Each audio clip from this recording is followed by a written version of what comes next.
Good afternoon, Your Good Excellency. afternoon. Sure. We just want to get a synopsis of your visit to Kabwata Police this morning and the events that characterized your visit here. Yeah, as it is now common knowledge, the police detained our Secretary General in Kabwata yesterday and kept him overnight. As of this morning, I wanted to go and check on him and ascertain the situation, get to know why they held him.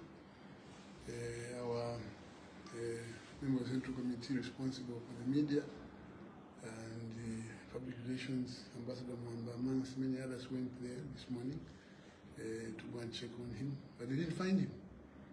And it is already common knowledge that they had removed him in the early hours to Chelsea Police, where subsequently, of course, he has been arrested and charged and given police bond.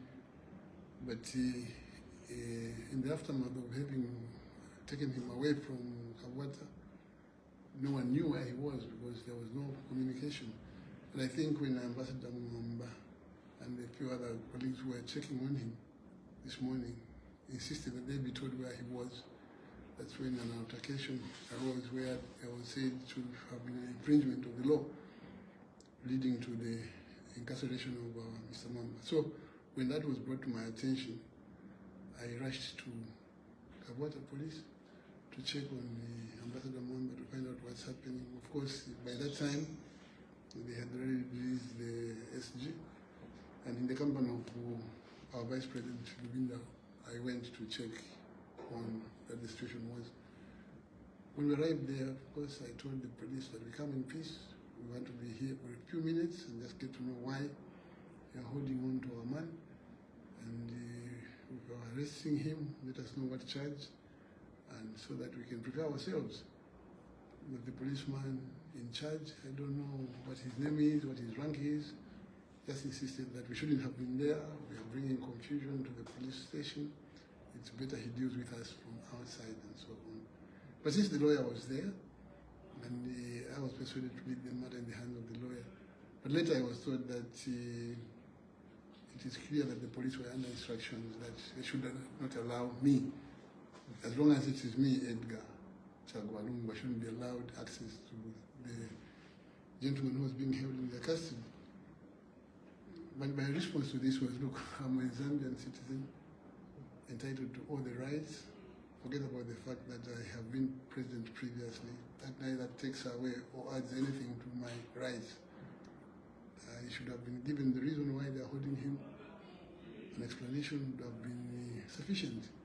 And if there was need for me to see him or not to see him, at that point would have told me, come at 12:30 or wait until we deal with these matters and so on. I feel I was treated very badly.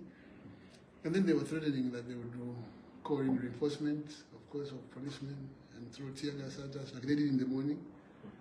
But my response to that was, I'm not afraid of being tear gas, I'm not afraid of being shot at, I'm not afraid of being shot dead.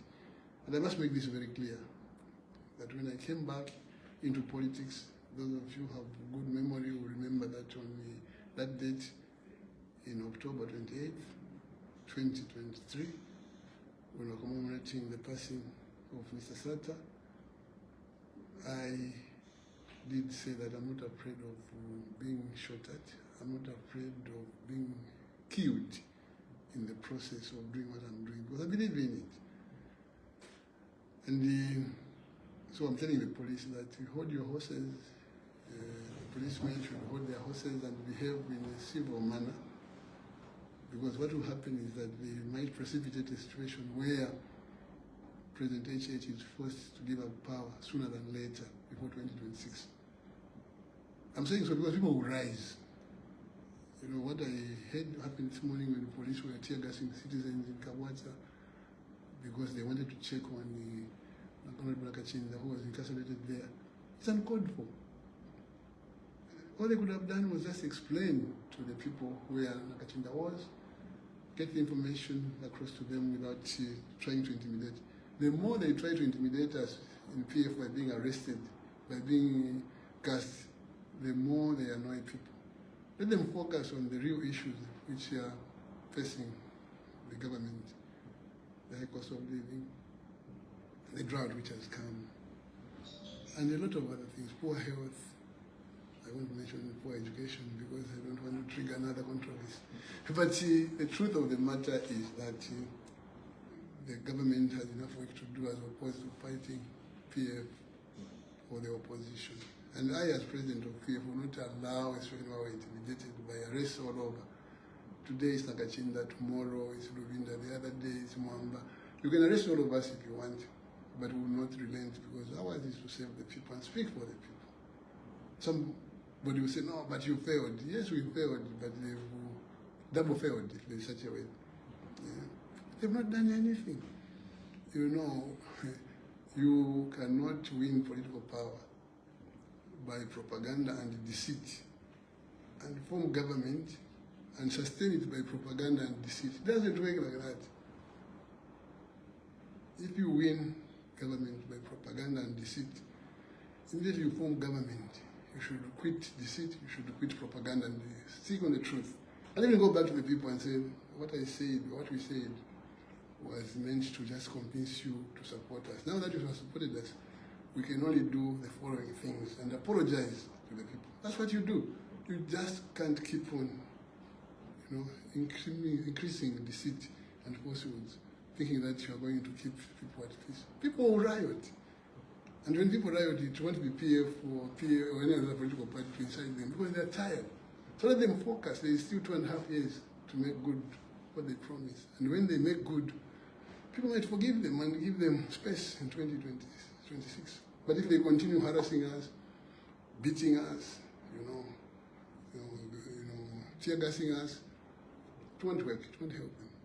And I'm saying this because I wish them the worst. No, I'm saying that even in matters of the heart, those of you who are romantic, if I may use an example, you can coax a girl by giving a nice story, romantic story, fantasies and all. When you get her close to you, begin showing the true colors and the truth and apologize, and that was sweet talk. But now we are in real situations, this is what we can do and this is what we can't do. A lot of women are happily married, a lot of men are happily married after sweet talking their wives.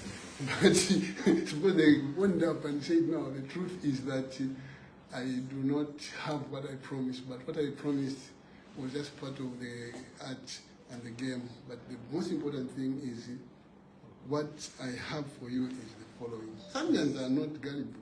They can see that these guys are lying. But having lied their way to the office and gotten state power, they should stop lying and just own up, do the truthful thing. Police will not help them. Police will not help them keep power. Police will just help them lose power faster than the failures they have inculcated upon themselves and caused the Zambian people. Interesting. Your Excellency, as we end, what would be your message to PF members across the country?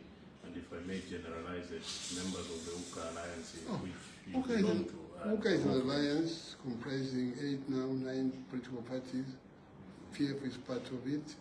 And I think I want to assure you that we want to synchronize our relationship, come out with common positions, and then speak as one voice, act as one entity, and go to the ballot as one, starting from the grassroots. UKA has come to stay.